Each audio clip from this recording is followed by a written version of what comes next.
Tenemos cosas más importantes que hacer, mamá. Esas fueron las palabras que mi hijo Raúl me envió por mensaje el día de mi cumpleaños número 65, mientras yo esperaba sentada en mi mesa de comedor, rodeada de globos dorados y un pastel de chocolate que había hecho con mis propias manos, como cada año durante los últimos 15 años desde que murió su padre. 51 llamadas perdidas encontré en mi teléfono a la mañana siguiente. 51 veces intentaron contactarme después de que vendí la casa que les había comprado sin avisarles. Pero esa mañana, mientras contaba cada llamada, perdida con la misma frialdad con que había firmado los papeles de venta, recordé exactamente cómo había comenzado todo esto. Era un martes de octubre cuando decidí organizar mi cumpleaños. Había estado planeándolo durante semanas, comprando los ingredientes para el pastel favorito de Raúl, esos petit fours que le gustaban desde niño, y hasta había mandado al arreglar la mesa del comedor que había pertenecido a mi madre. La casa olía a canela y vainilla cuando terminé de hornear. Había puesto manteles bordados, servilletas de lino que guardaba para ocasiones especiales, y hasta había cortado flores del jardín para hacer un centro de mesa. Todo perfecto, como siempre trataba de que fuera cuando mi familia venía a visitarme. A las 6 de la tarde, la mesa estaba puesta para 4 personas: Raúl, su esposa Verónica, mi nieta María y yo. Había cocinado durante toda la tarde: pollo al horno con hierbas, puré de papas cremoso, ensalada fresca y esos panecillos que a Verónica le gustaban tanto. La luz dorada del atardecer entraba por las ventanas del comedor, creando esa atmósfera cálida que siempre me hacía sentir que todo estaba bien en el mundo. Encendí las velas, puse música suave de fondo y me senté a esperar. 6:30, 7, 7:30. El pollo se estaba enfriando, las velas se habían consumido hasta la mitad, y yo seguía sentada en mi silla, con el vestido azul que me había comprado especialmente para la ocasión, mirando hacia la puerta cada vez que escuchaba un ruido en la calle. A las 8 decidí llamar. El teléfono sonó 5 veces antes de que Raúl contestara, con una voz que sonaba distraída, como si estuviera haciendo otras cosas mientras hablaba conmigo. «Mamá, perdón, pero no vamos a poder ir. Surgió algo con el trabajo de Verónica y María tiene un proyecto de la escuela que entregar mañana». Su voz sonaba plana, sin emoción, como si me estuviera cancelando una cita con el dentista y no la celebración de mi cumpleaños. «Ya celebraremos otro día, sí». Antes de que pudiera responder, había colgado. Me quedé sentada en silencio, durante largo rato, con el teléfono aún en la mano, mirando la mesa perfectamente preparada, que de repente parecía un escenario vacío de teatro, después de que se han ido todos los actores. Las velas seguían ardiendo, la comida seguía caliente, pero la casa se había llenado de un silencio que dolía más que cualquier grito. Fue entonces cuando llegó el mensaje. «Tenemos cosas más importantes que hacer, mamá». Ni siquiera una disculpa apropiada, ni un feliz cumpleaños tardío, solo esa frase fría que se clavó en mi pecho como un cuchillo.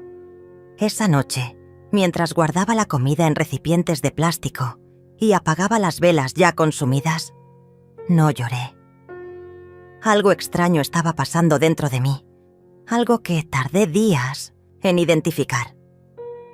No era tristeza, era una especie de despertar frío, como cuando te das cuenta de que has estado viviendo un sueño y de repente abres los ojos a una realidad completamente diferente. Debería haber notado las señales mucho antes. Ahora, sentada en mi nueva terraza a 200 kilómetros de distancia, puedo ver con claridad cristalina todos los momentos que ignoré, todas las conversaciones extrañas que dejé pasar, todas las miradas que intercambiaron Raúl y Verónica cuando pensaban que no los estaba viendo.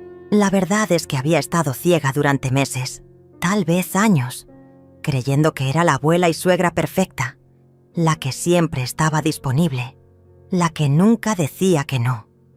Todo había comenzado 6 meses antes de mi cumpleaños, en abril, cuando Raúl llegó a mi casa con una carpeta llena de papeles y esa sonrisa que solía usar cuando era niño y quería pedirme algo.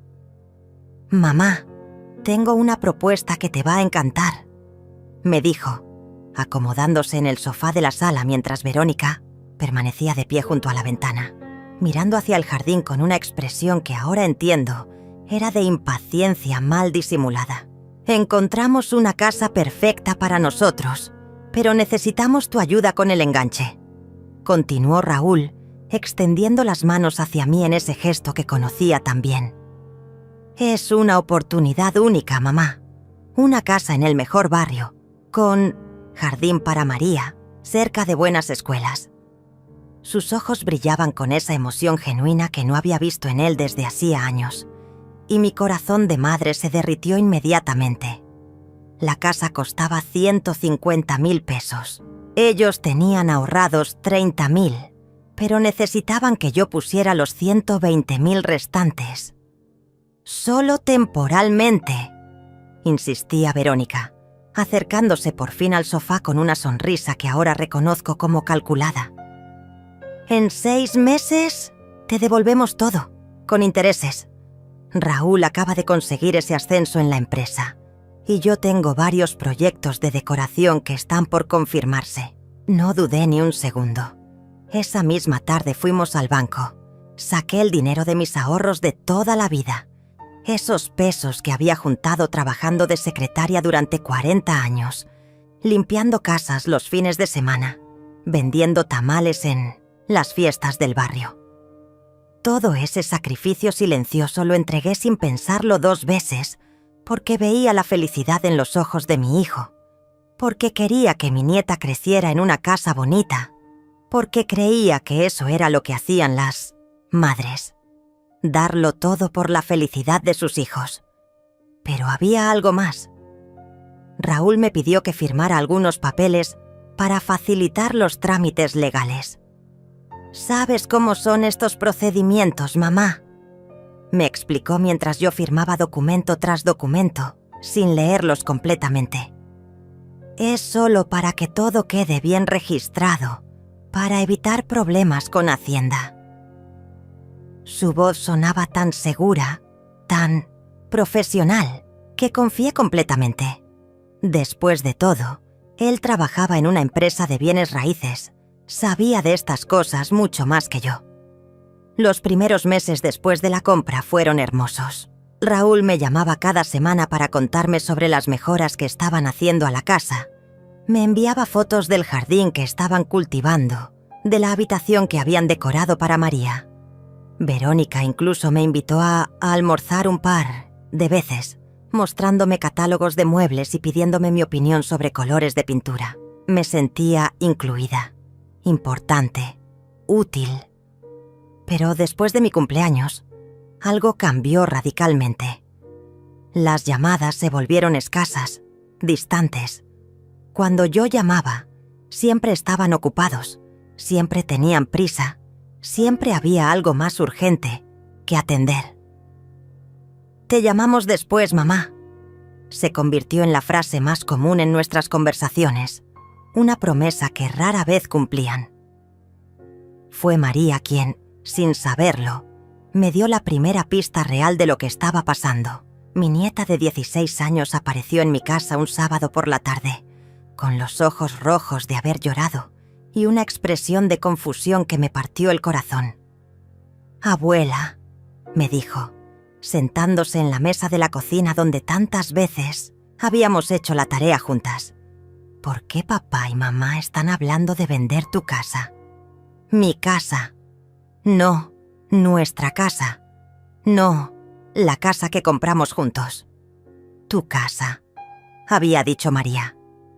El mundo se detuvo por un momento, como cuando estás viendo una película y de repente alguien pausa la imagen en el momento exacto que cambia toda la historia. «¿Qué dijiste, mi amor?», le pregunté, tratando de mantener la voz calmada mientras por dentro sentía que algo se estaba rompiendo. «Ayer escuché a papá hablando por teléfono con alguien. continuó María, jugando nerviosamente con sus manos. Decía que ya tenían comprador para la casa de la abuela Inés, que iban a cerrar el trato la próxima semana. Se detuvo, mirándome con esos ojos grandes y preocupados que había heredado de su abuelo. «Pero, abuela, ¿no es tu casa? ¿Por qué la van a vender sin preguntarte?» En ese momento, sentada en mi cocina con mi nieta, entendí que había sido la tonta más grande del mundo. Esa noche no pude dormir.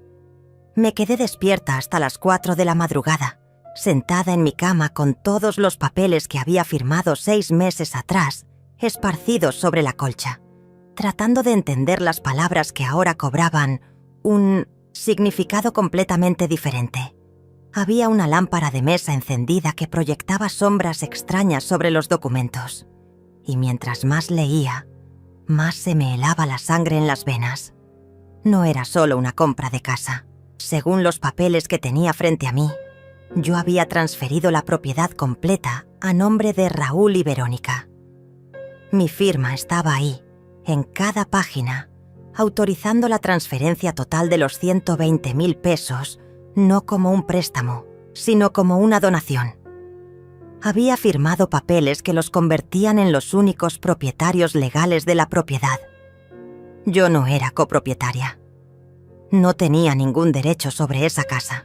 Oficialmente no existía en esa transacción más que como la persona que había entregado el dinero. Me levanté de la cama como una sonámbula y fui hasta mi computadora. Mis manos temblaban mientras escribía la dirección de la casa en el buscador de internet.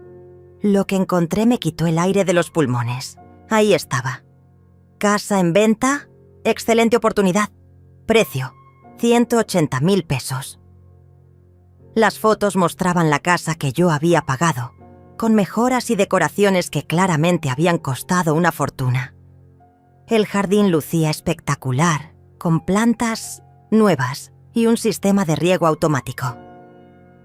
La cocina había sido completamente remodelada con electrodomésticos de acero inoxidable.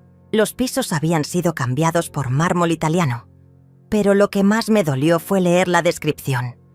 Hermosa casa familiar, vendida por cambio de ciudad de los propietarios. Ni una sola mención de que esa casa había sido pagada con los ahorros de toda la vida de una mujer de 65 años. Ni una palabra sobre el sacrificio, sobre las noches que trabajé cosiendo para juntar ese dinero, sobre los fines de semana que limpié oficinas para poder darles esa oportunidad. Seguí investigando como una detective privada en una película de misterio.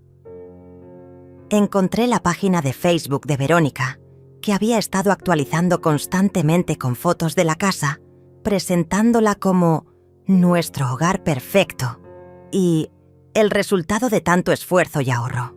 En una publicación particularmente elaborada, había escrito: «Gracias a Dios y a nuestro trabajo duro, finalmente tenemos la casa de nuestros sueños. Todo se puede cuando hay dedicación». Los comentarios estaban llenos de felicitaciones de amigos y familiares que obviamente no sabían la verdad, pero había más, mucho más. En Instagram, Raúl había estado publicando fotos de un auto nuevo, un sedán plateado que costaba al menos 40.000 pesos.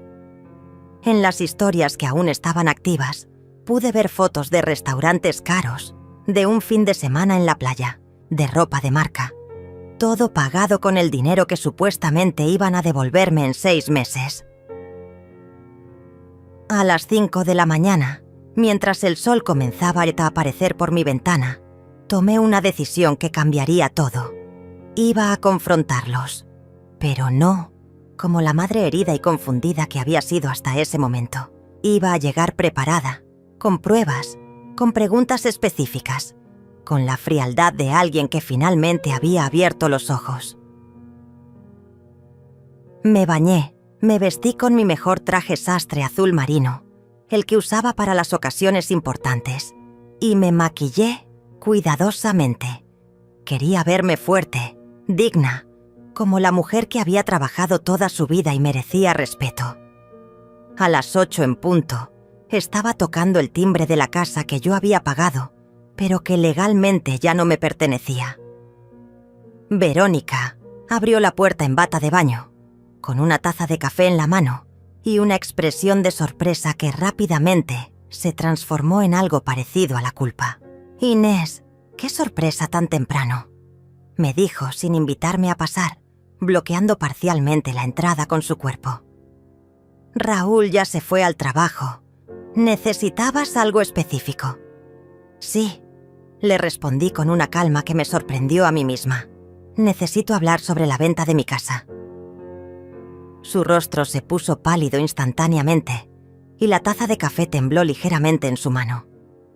«Ah, y también quiero que me expliques de dónde salió el dinero para el auto nuevo, las vacaciones en la playa y toda esa remodelación que veo que le hicieron a la cocina».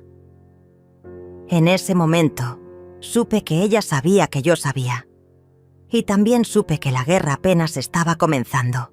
Verónica me dejó pasar finalmente, pero su actitud había cambiado por completo.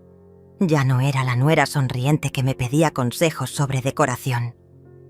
Ahora caminaba delante de mí con pasos rápidos y nerviosos, llevándome hacia la sala, mientras gritaba hacia el segundo piso. «María, apúrate o vas a llegar tarde a la escuela». Su voz sonaba forzada, como si estuviera actuando una obra de teatro mal ensayada. La casa estaba irreconocible, no solo por las mejoras que había visto en las fotos, sino por la forma en que habían organizado todo. Mis ojos recorrieron cada detalle. El sofá de cuero italiano que costaba más que mi salario de 3 meses. La televisión de pantalla gigante, montada en la pared, los cuadros originales que reconocí de una galería cara del centro de la ciudad. Todo pagado con mi dinero, mientras ellos me habían dicho que apenas tenían para los gastos básicos. «Mira, Inés», comenzó Verónica, sentándose en el borde del sofá carísimo. «Sé que esto puede parecer confuso, pero todo está perfectamente legal. Los papeles que firmaste, los papeles que firmé bajo engaño». La interrumpí, manteniendo mi voz firme, aunque por dentro sentía que el corazón me latía como un tambor de guerra. Los papeles que firmé creyendo que era un préstamo temporal, no una donación permanente. Su expresión cambió inmediatamente. La máscara de preocupación falsa se desplomó, revelando algo mucho más frío, más calculado. «No puedes probar eso», me dijo cruzándose de brazos. «Tu firma está en cada documento. Nadie te obligó a nada». En ese momento María bajó las escaleras con su mochila escolar y la tensión en la sala se podía cortar con cuchillo. Mi nieta nos miró a las dos, sintiendo obviamente que algo malo estaba pasando, pero sin entender exactamente qué. «Hola, abuela», me dijo, acercándose para darme un beso en la mejilla. «¿Todo está bien?» «Todo está perfecto, mi amor», le respondí, abrazándola y respirando el olor a champú de fresa que siempre tenía su cabello. «Solo estoy hablando con tu mamá sobre algunos asuntos de adultos». Después de que María se fue a la escuela, la conversación se volvió mucho más directa. Verónica ya no fingía. «Mira, Inés, la situación es simple. La casa es nuestra, legalmente hablando. Tú decidiste ayudarnos, y eso fue muy generoso de tu parte. Pero ahora necesitamos venderla porque tenemos otros planes». «¿Otros planes?», pregunté, sintiendo cómo la rabia comenzaba a hervir en mi estómago. Raúl consiguió una oportunidad de trabajo en Guadalajara. Es un ascenso importante, con un salario mucho mejor. Vamos a mudarnos allá el próximo mes. Hizo una pausa, estudiando mi reacción. «Con la venta de esta casa, tendremos suficiente dinero para comprar algo mejor allá y empezar una nueva vida, con mi dinero, sin consultarme, sin siquiera decirme adiós apropiadamente». «¿Y yo qué?», pregunté, aunque ya sabía la respuesta. «Tú tienes tu casa, tienes tu pensión, Estás bien establecida aquí. Nosotros somos jóvenes. Tenemos que pensar en nuestro futuro, en el futuro de María. Su voz sonaba como si estuviera explicándole algo obvio a una niña tonta. No puedes esperar que nos quedemos aquí para siempre, solo porque tú quieres tener a la familia cerca. Esa frase fue como una bofetada. Después de todo lo que había hecho por ellos, después de haberles entregado los ahorros de toda mi vida, yo era la egoísta por querer mantener a la familia unida. Yo era la que no entendía que ellos tenían cosas más importantes que hacer. Pero lo que más me dolió vino después. Verónica se levantó del sofá y caminó hacia la ventana, dándome la espalda como si yo ya no fuera importante en esa conversación. Además, Inés, creo que es hora de que entiendas que ya no eres tan joven. Vivir sola a tu edad puede ser peligroso. Tal vez deberías considerar mudarte a una residencia para adultos mayores, donde puedan cuidarte apropiadamente.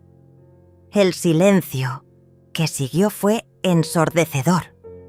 Yo, que había trabajado hasta los 60 años, que mantenía mi casa impecable, que cocinaba para toda la familia cada domingo, que cuidaba mi jardín y pagaba todas mis cuentas puntualmente, de repente era una anciana inválida que necesitaba ser internada.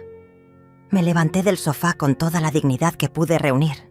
Entiendo perfectamente la situación, le dije caminando hacia la puerta. Ustedes han tomado sus decisiones y ahora yo tomaré las mías. Cuando llegué a la entrada, me volteé una última vez. Ah, y Verónica, una cosa más.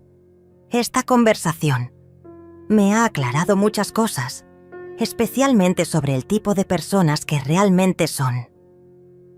Salí de esa casa por última vez, sin mirar atrás, pero en mi mente ya estaban formándose los primeros elementos de un plan que ellos nunca vieron venir. Esa misma tarde, mientras ellos creían que yo estaba en casa llorando como una vieja vencida, estaba sentada en el despacho del licenciado Esteban Morales, el mejor abogado especialista en derecho familiar de la ciudad. Su oficina olía a libros, viejos y café fuerte, y las paredes estaban cubiertas de diplomas y certificados que hablaban de 40 años de experiencia defendiendo casos complicados. Señora Inés, me dijo después de revisar cuidadosamente todos los documentos que había llevado. Esto es un caso clásico de abuso financiero familiar. Lamentablemente, es más común de lo que la gente piensa. Sus lentes se deslizaron un poco por su nariz mientras examinaba cada página con la meticulosidad de un cirujano. La buena noticia es que tenemos varias opciones legales. Le expliqué todo. Las promesas incumplidas, las mentiras sobre el préstamo temporal, el engaño sobre los documentos que firmé, las mejoras costosas hechas con dinero que supuestamente no tenían, y especialmente la conversación de esa mañana donde quedó claro que todo había sido planeado desde el principio. ¿Hay algo que pueda hacer? Le pregunté sintiendo por primera vez en días una pequeña chispa de esperanza. El licenciado Esteban sonrió de una manera que me recordó a mi padre cuando tenía un as bajo la manga en el dominó. Señora, no solo hay algo que podemos hacer. Hay varias cosas que vamos a hacer, y todas completamente legales. Abrió una carpeta nueva y comenzó a escribir notas rápidamente. Primero, vamos a iniciar un proceso por fraude y manipulación. Segundo, vamos a solicitar una investigación de todos sus bienes adquiridos recientemente. Y tercero, se detuvo, mirándome directamente a los ojos con una expresión que no supe interpretar. ¿Tercero qué?, pregunté. Tercero, necesito que me cuente exactamente todo lo que recuerda sobre la compra de esa casa. Cada detalle, cada conversación, cada promesa que le hicieron. Porque tengo la sospecha de que hay más irregularidades de las que aparecen en estos papeles. Durante las siguientes 2 horas, reconstruimos toda la historia desde el principio. El licenciado tomaba notas constantemente, Hacía preguntas específicas y cada tanto levantaba las cejas como si hubiera descubierto algo importante. Cuando terminé de contar todo, él se recostó en su silla y suspiró. Señora Inés, lo que me acaba de contar configura no solo fraude civil, sino posiblemente fraude penal. Su hijo y su nuera podrían enfrentar cargos criminales. Hizo una pausa, estudiando mi reacción. ¿Está preparada para llegar hasta las últimas consecuencias? Por primera vez en meses, me sentí completamente segura de algo. Licenciado, durante 40 años trabajé duro para ahorrar ese dinero. Limpié casas, cosí ropa, vendí comida, me privé de vacaciones y lujos para poder tener algo que dejarle a mi familia. Si ellos decidieron robarme y tratarme como una tonta, entonces van a conocer a la mujer que realmente soy. Esa noche, siguiendo las instrucciones precisas del licenciado Esteban, comencé mi propia investigación. Creé cuentas falsas en redes sociales para poder ver todo el contenido que Raúl y Verónica habían estado publicando durante los últimos meses. Lo que descubrí me quitó el sueño, pero no de tristeza, sino de pura indignación. No solo habían estado presumiendo el estilo de vida que llevaban con mi dinero, sino que habían estado hablando mal de mí públicamente, en un grupo privado de Facebook llamado Mamás de la Escuela de María. Verónica había publicado varios comentarios despectivos sobre suegras controladoras y madres que no saben cuándo dejar ir a sus hijos adultos. En uno particularmente cruel, había escrito: mi suegra cree que porque nos ayudó económicamente, tiene derecho a opinar sobre nuestras decisiones. Algunos padres no entienden que sus hijos ya crecieron. Pero lo peor vino cuando encontré un video que Raúl había subido a su Instagram 2 semanas después de mi cumpleaños. Era un video de él y Verónica brindando con champán caro en un restaurante elegante, y el texto decía: cuando finalmente te liberas de las expectativas tóxicas de la familia y puedes vivir tu propia vida. Tía libertad, nuevos comienzos, adiós dramas. Ese video había sido grabado con mi dinero, en una cena que costaba más que mi gasto mensual en comida, celebrando haberse liberado de mí después de haberme robado los ahorros de toda la vida. Esa noche, sola en mi casa, no lloré. En lugar de eso, abrí una botella de vino que tenía guardada para ocasiones especiales, me serví una copa y brindé conmigo misma.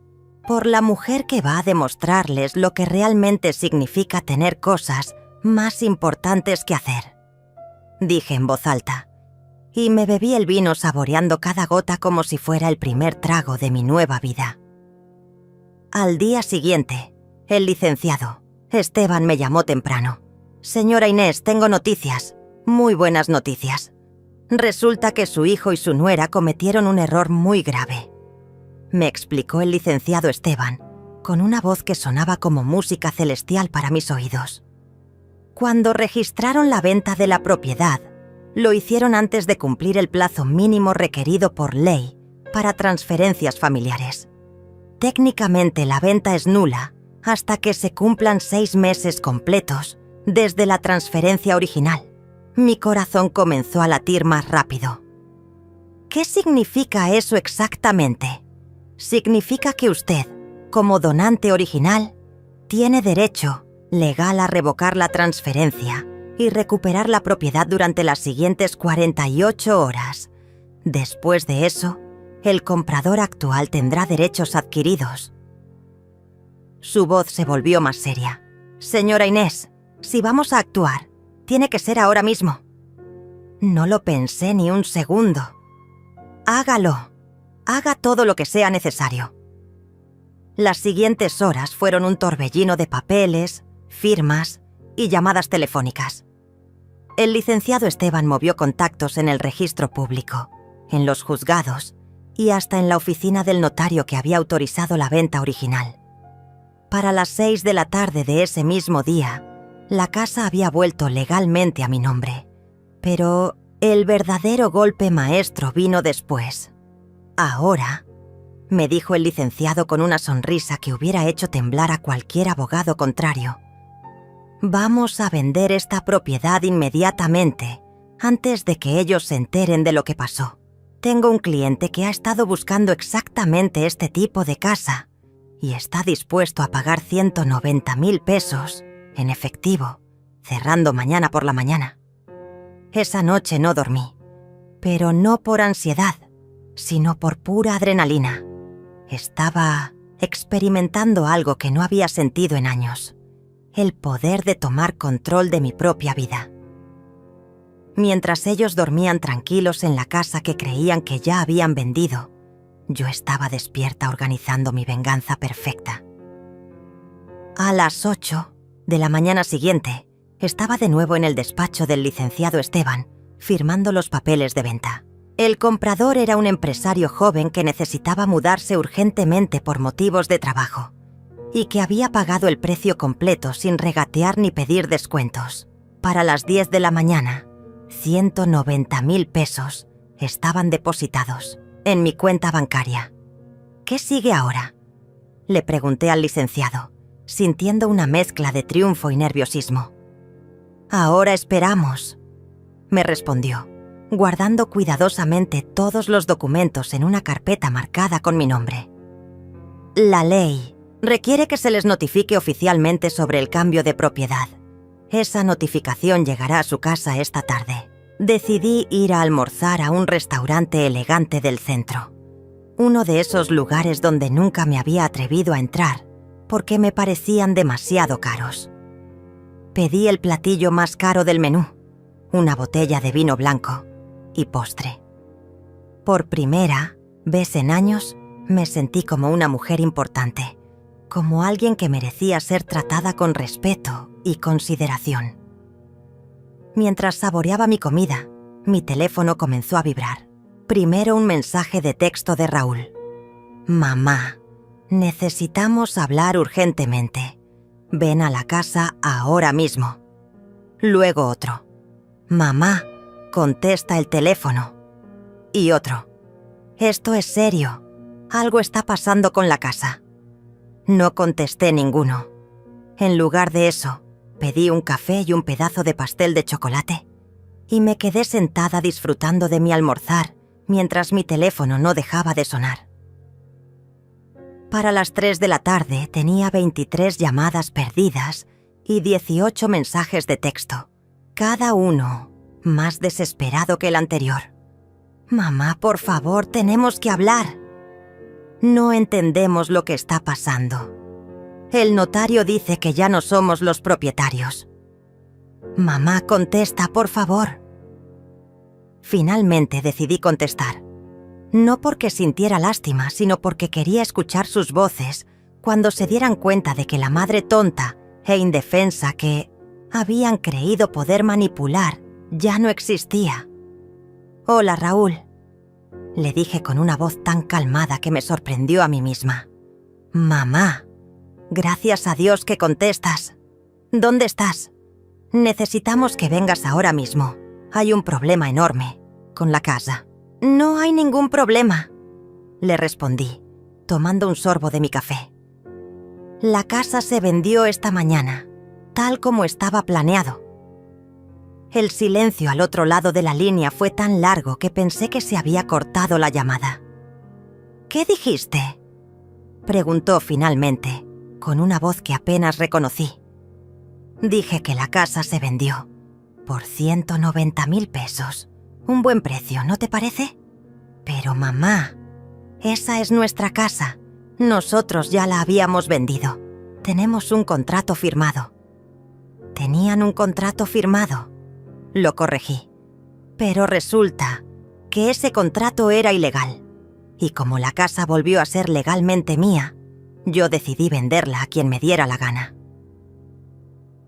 Lo que siguió fueron 10 minutos de gritos, súplicas, amenazas y finalmente el llanto más patético que había escuchado en mi vida. Raúl, mi hijo de 35 años, llorando como un niño de 5 porque su plan perfecto se había desmoronado. Cuando colgué el teléfono, me quedé sentada en ese restaurante elegante, rodeada del murmullo de conversaciones ajenas y el tintineo suave de los cubiertos contra los platos. Y por primera vez en meses, sonreí de verdad. A las 5 de la tarde estaba de vuelta en mi casa, preparando una maleta con lo esencial. El licenciado Esteban había sido muy claro. Señora Inés, después de lo que hicimos hoy, ellos van a intentar de todo para presionarla. Le recomiendo que se vaya de la ciudad por unos días, hasta que las cosas se calmen. No necesitaba que me lo dijera 2 veces. Ya había reservado una habitación en un hotel pequeño y tranquilo, a 3 horas de distancia, en un pueblo de montaña donde nadie me conocía. Mientras doblaba mi ropa cuidadosamente, escuché el ruido de un auto frenando bruscamente frente a mi casa. Por la ventana vi el sedán plateado de Raúl, ese que habían comprado con mi dinero. Las puertas se abrieron violentamente y salieron él y Verónica, seguidos por María, que claramente había estado llorando. Sus pasos sonaron como martillazos contra el concreto del jardín mientras se acercaban a mi puerta. Los golpes comenzaron antes de que pudieran tocar el timbre. «¡Mamá! ¡Abre la puerta ahora mismo!», gritaba Raúl con una voz que no había escuchado desde que era un adolescente rebelde. «¡Sabemos que estás ahí! ¡Tenemos que hablar!». No me moví de mi habitación. Continué empacando con movimientos lentos y deliberados, doblando cada prenda como si fuera la cosa más importante del mundo. Cada golpe en la puerta, cada grito, cada súplica desesperada solo confirmaba que había tomado la decisión correcta. «Inés, por favor». Ahora era la voz de Verónica, pero ya no sonaba como la nuera educada y manipuladora de siempre. Sonaba como una mujer al borde de la histeria. «No puedes hacer esto. Tenemos derechos. Tenemos un contrato con el comprador». María se había quedado callada, pero podía escuchar sus sollozos silenciosos a través de la puerta. Eso me dolió más que todos los gritos juntos, pero no lo suficiente como para cambiar de opinión. Si mi nieta estaba sufriendo, era culpa de sus padres, no mía. Durante media hora siguieron tocando, gritando, suplicando. Raúl llegó al punto de gritar: «Mamá, si no abres, vamos a tener que llamar a la policía. Esto es robo. Esto es ilegal». Fue entonces cuando decidí contestarles. Me acerqué a la puerta sin abrirla y hablé lo suficientemente alto como para que me escucharan claramente. «Raúl, si quieres llamar a la policía, adelante. Tengo todos los documentos legales que prueban que la casa era mía y que la venta que ustedes hicieron era ilegal. También tengo las pruebas de todo el dinero que gastaron, que según ustedes no tenían». El silencio que siguió fue absoluto. Incluso María dejó de llorar por un momento. «Además», continué, «si llamas a la policía también tendré que mostrarles las capturas de pantalla de todas las publicaciones donde ustedes presumen el estilo de vida que llevan con dinero que me robaron, incluyendo ese video tan bonito donde celebran haberse liberado de mí». Escuché a Verónica susurrar algo que sonaba como «no sabía que había visto eso», y a Raúl responder con una palabra que no voy a repetir. «Mamá», dijo María con una voz pequeña y quebrada. «Yo no sabía nada de esto. Por favor, no estés enojada conmigo». Mi corazón se partió en 2. Abrí la puerta solo una rendija y vi a mi nieta, con los ojos rojos e hinchados, parada entre sus padres como un rehén en una guerra que ella no había empezado. «Mi amor», le dije, «yo nunca podría estar enojada contigo. Esto es entre los adultos. Tú no tienes culpa de nada». Fue entonces cuando Raúl perdió completamente el control. «Deja de manipular a mi hija. Tú eres la que está destruyendo esta familia. Todo lo que hicimos fue por nuestro futuro». «¿Su futuro?», le pregunté, abriendo la puerta completamente y mirándolo a los ojos por primera vez en días. Su futuro construido sobre la mentira, el robo y la falta de respeto hacia la mujer que les dio la vida. ¿Ese es el futuro que quieren? Verónica se adelantó, con una expresión que trataba de ser amenazante, pero que solo conseguía verse desesperada. Inés, tú no entiendes las consecuencias de lo que hiciste. Nosotros ya teníamos comprometido ese dinero. Tenemos deudas que pagar. Tenemos el trabajo en Guadalajara esperándonos. Ese no es mi problema. Le respondí con una frialdad que me sorprendió incluso a mí. Ustedes hicieron sus planes sin consultarme. Gastaron dinero que no era suyo y me mintieron durante meses. Ahora enfréntense a las consecuencias. Raúl me miró con una expresión que mezclaba furia, incredulidad y algo que tardé un momento en reconocer: miedo. Mamá, ¿realmente vas a destruir a tu propia familia por dinero? Yo no destruí nada, le respondí. Ustedes destruyeron la confianza, destruyeron el respeto, destruyeron el amor que yo tenía por esta familia cuando decidieron tratarme como una tonta. Yo solo estoy recogiendo los pedazos de mi dignidad. Los dejé parados en mi jardín y cerré la puerta. Terminé de empacar, llamé un taxi y me fui de mi casa sin mirar atrás.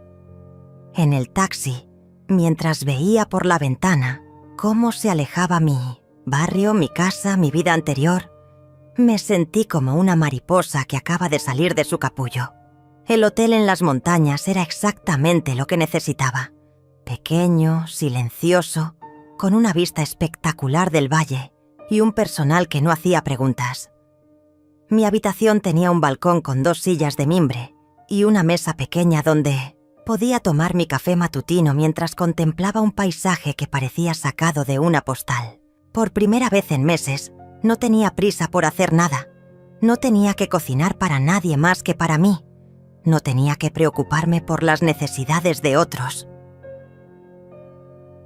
Durante los primeros 2 días, mi teléfono no dejó de sonar. 51 llamadas perdidas el primer día, 37 el segundo. Los mensajes se habían vuelto cada vez más dramáticos y desesperados.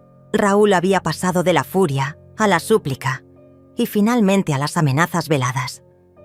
Verónica alternaba entre disculpas falsas y ataques directos a mi carácter. Pero había otros mensajes también, de números que no reconocía. El tercer día, decidí leer algunos de esos mensajes desconocidos. Uno de ellos me heló la sangre. Señora Inés, soy el licenciado Fernández, representante legal de la familia Herrera. Mi cliente está muy interesado en llegar a un acuerdo extrajudicial sobre el problema de la propiedad. Por favor, contácteme urgentemente. Otro decía: Doña Inés, somos una empresa de medios. Nos gustaría entrevistarla sobre el conflicto familiar que se ha vuelto viral en redes sociales. Podemos ofrecer compensación económica por su testimonio. ¿Viral? ¿En redes sociales? Mi corazón comenzó a latir más rápido. Abrí Facebook e Instagram en mi teléfono y busqué el nombre de Verónica. Lo que encontré me quitó el aire de los pulmones. Había publicado un video de 40 minutos en su página de Facebook, titulado «Cuando una madre destruye a su propia familia por dinero». En el video, Verónica aparecía llorando dramáticamente, con María a su lado también llorando, contando una versión completamente distorsionada de los eventos. Según su relato, yo era una anciana avariciosa que había manipulado los documentos legales para robarles su casa, después de que ellos, generosamente, me habían incluido en la compra. Mi suegra nos obligó a poner la casa a su nombre porque dijo que así tendríamos mejores condiciones de crédito. Decía Verónica entre sollozos teatrales. Nosotros confiamos en ella porque es familia. Pagamos todo con nuestros ahorros, trabajamos día y noche para las mejoras, y ahora ella dice que la casa era suya y la vendió sin decirnos nada. El video tenía más de 50.000 reproducciones. y cientos de comentarios, la mayoría apoyando a Verónica y condenándome como una suegra tóxica y una anciana abusiva. Habían logrado presentarme como la villana de la historia, como una mujer cruel que había destruido a una familia joven por pura maldad. Pero lo que más me dolió fue ver a María en el video, mi nieta con los ojos hinchados de llorar, diciendo, entre hípidos: «Mi abuela siempre fue buena conmigo. No entiendo por qué está haciendo esto. Solo queremos que nos devuelva nuestra casa para poder mudarnos a Guadalajara como habíamos planeado». El video había sido compartido miles de veces y ya había llegado a programas de radio locales y blogs de chismes. En los comentarios, la gente especulaba sobre mi estado mental. Sugerían que debía estar senil o manipulada por terceros, y algunos incluso proponían hacer una colecta para ayudar a esta familia víctima de abuso familiar. Me levanté de la cama del hotel y caminé hasta el balcón. El aire fresco de la montaña me ayudó a calmarme y a pensar con claridad. Llamé inmediatamente al licenciado Esteban. «Señora Inés, ya me habían contactado varios medios preguntando sobre el caso», me dijo antes de que pudiera explicarle lo que había visto. «Le recomiendo que no haga ninguna declaración pública por ahora. Ellos están jugando la carta de las víctimas, pero nosotros tenemos algo mejor: la verdad documentada». «¿Qué quiere decir?», pregunté, sintiéndome de repente muy cansada. «Quiero decir que tengo todas las pruebas de lo que realmente pasó. Los documentos originales donde claramente se establecía que usted era la única propietaria. Las capturas de pantalla de todas sus publicaciones presumiendo gastos. Las fechas exactas que demuestran que mintieron sobre sus ingresos. Y algo más que descubrí ayer». «¿Qué más?». «Su hijo y su nuera solicitaron un préstamo bancario de 50,000 pesos, usando la casa como garantía, 3 días antes de que se la vendieran al primer comprador. Técnicamente, estaban cometiendo fraude bancario, además de estafarla a usted». Esa información cambió todo. Ya no se trataba solo de una disputa familiar, sino de un caso de fraude que podía tener consecuencias penales serias. «Licenciado», le dije sintiendo como una calma extraña se apoderaba de mí, «creo que es hora de que la verdad salga a la luz. ¿Está segura? Una vez que iniciemos el proceso legal completo, no hay vuelta atrás».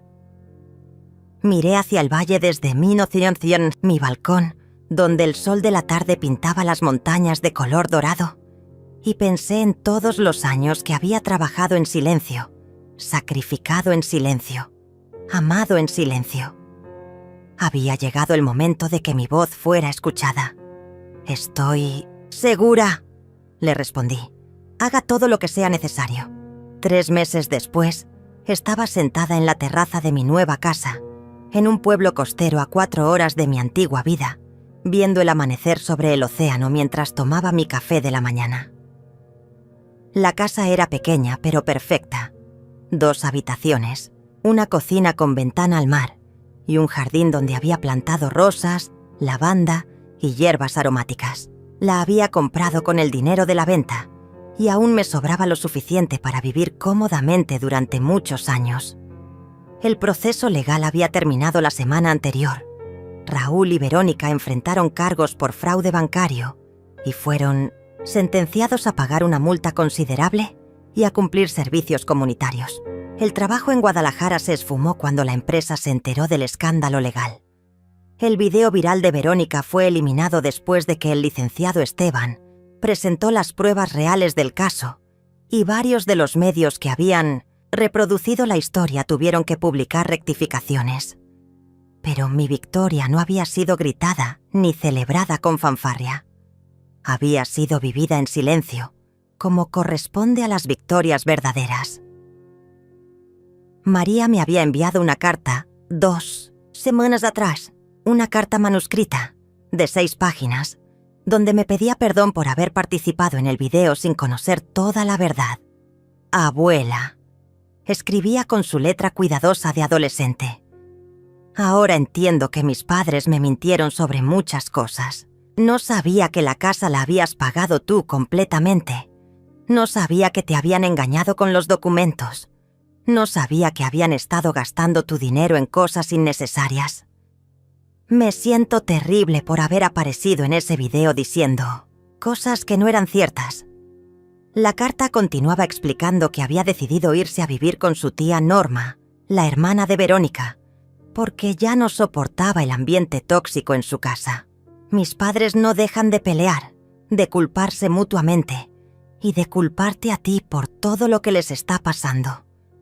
Pero yo sé que ellos se metieron solos en este problema. Al final de la carta, María escribía: sé que probablemente ya no quieras saber nada de esta familia y lo entendería completamente.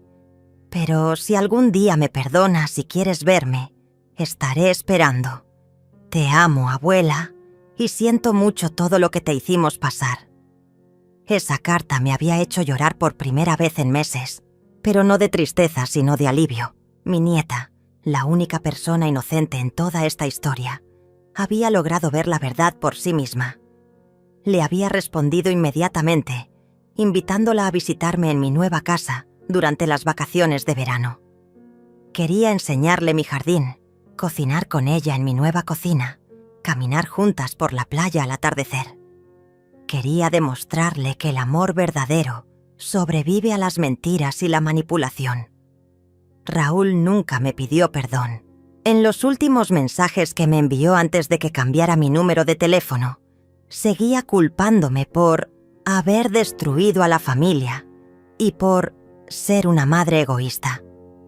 Verónica había intentado contactarme a través de redes sociales con mensajes que alternaban entre las disculpas dramáticas y las amenazas veladas. Había bloqueado todos sus perfiles. No sentía odio hacia ellos. Eso había sido lo más sorprendente de todo este proceso. Descubrir que, después de todo el dolor y la traición, lo que sentía hacia mi hijo y mi nuera no era odio, sino una especie de indiferencia tranquila. Habían demostrado ser personas en las que no podía confiar, personas que estaban dispuestas a lastimar a quien las amaba por dinero y conveniencia. Y cuando conoces la verdadera naturaleza de alguien, ya no puedes amarlo de la misma manera. Terminé mi café y me levanté para regar las plantas de mi jardín. Las rosas habían comenzado a florecer y el aroma de la lavanda se mezclaba con la brisa salada del mar. Mientras regaba cada planta con cuidado, pensé en la mujer que había sido hace 6 meses. Invisible, complaciente, siempre dispuesta a sacrificarse por una familia que la daba por sentada. Esa mujer ya no existía. En su lugar había una mujer que sabía su valor, que había recuperado su dignidad, que había aprendido que el amor propio es más importante que la aprobación de otros. Una mujer que había descubierto que a veces, para salvar lo que realmente importa, hay que tener el valor de dejarlo todo atrás. Esa tarde, mientras preparaba la cena en mi cocina con vista al mar, sonó el timbre. Era el cartero, con un paquete pequeño para mí. No tenía remitente, pero reconocí la letra inmediatamente. Era de María. Dentro había una foto enmarcada de nosotras dos, tomada en mi cumpleaños del año anterior, cuando todo parecía normal y feliz. En la parte de atrás, con su letra cuidadosa, había escrito: «Para la abuela más valiente del mundo. Gracias por enseñarme que defenderse no es egoísmo, es supervivencia».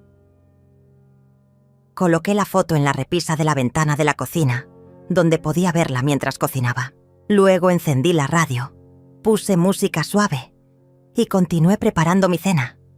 Sola, pero no vacía. En paz, después de la tormenta. Esa noche, antes de dormir, abrí las ventanas de mi habitación para escuchar el sonido de las olas contra la costa. Por primera vez en años me quedé dormida sin preocupaciones, sin angustias, sin miedo. Había ganado algo más valioso que dinero o propiedades. Había recuperado mi vida. 2 años después, El sonido del timbre de mi casa junto al mar ya no me sobresaltaba como al principio. Había aprendido a disfrutar de las visitas inesperadas.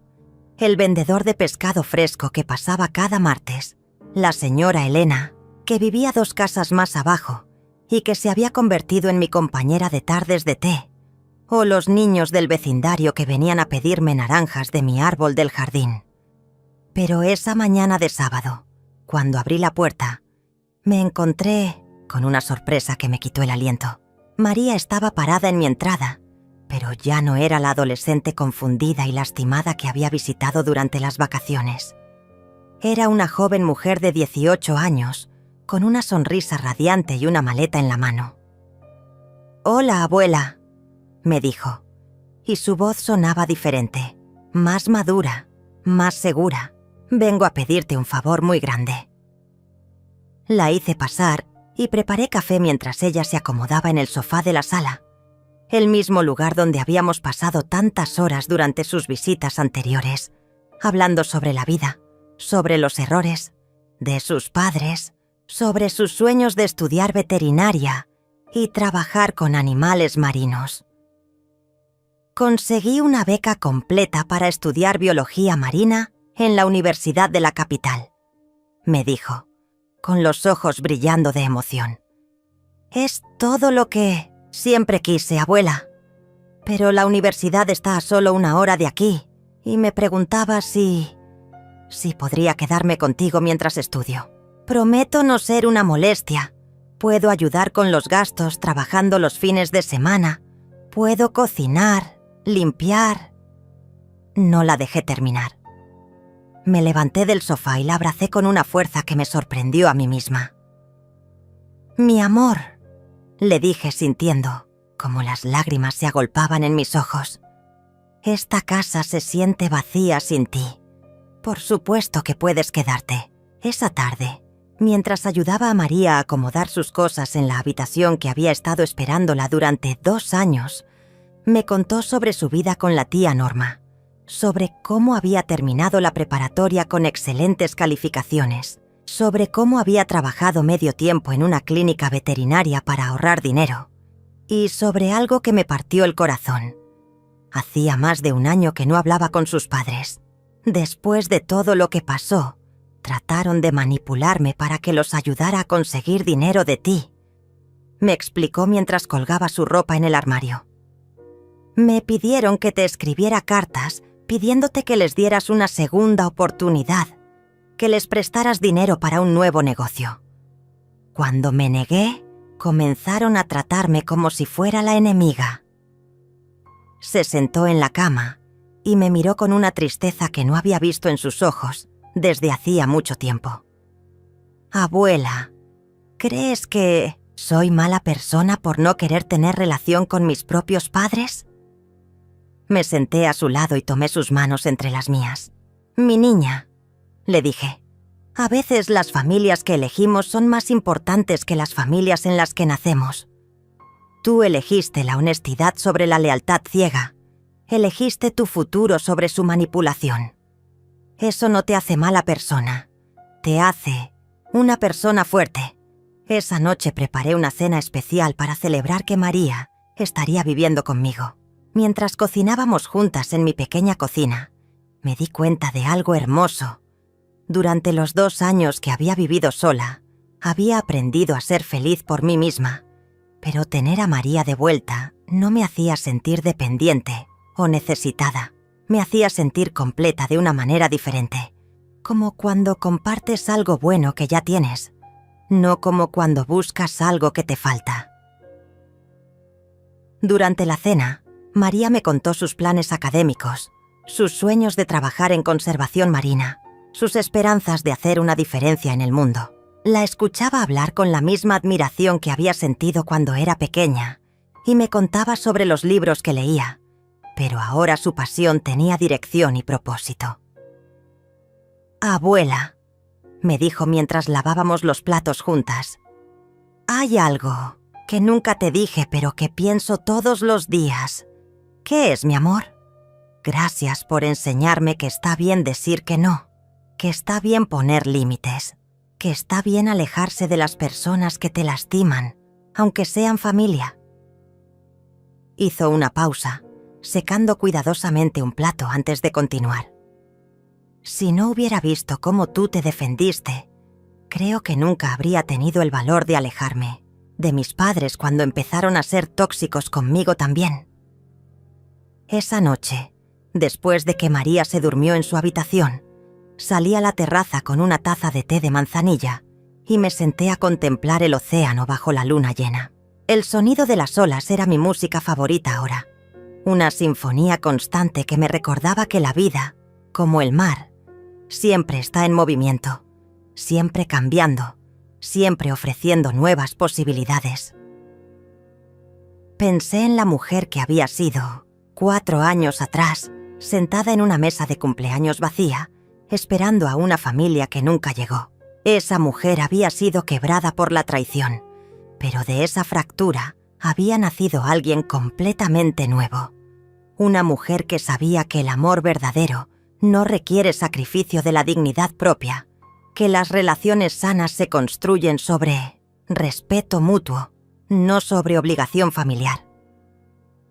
Mi teléfono vibró con un mensaje. Era de la señora Elena, mi vecina, que había visto llegar a María esa mañana. ¡Qué alegría ver a tu nieta de vuelta! Mañana les llevo un pastel para celebrar. Es hermoso ver a una familia que realmente se ama. Una familia que realmente se ama. Esas palabras resonaron en mi mente mientras terminaba mi té. Durante años había creído que amar a la familia significaba aguantar cualquier cosa, perdonar cualquier abuso, sacrificar cualquier cosa por mantener la unidad. Ahora sabía que el amor verdadero requiere límites, respeto y la valentía de alejarse cuando es necesario. María y yo éramos una familia pequeña, pero real.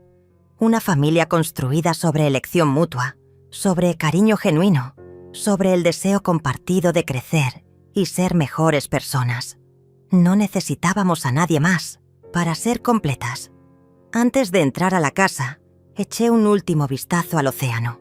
Mañana comenzaría una nueva etapa. Ser la abuela que apoya los sueños de su nieta. La mujer que había encontrado la paz después de la tormenta.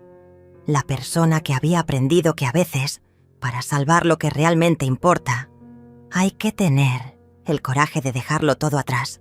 Y por primera vez en mi vida, no tenía miedo del futuro.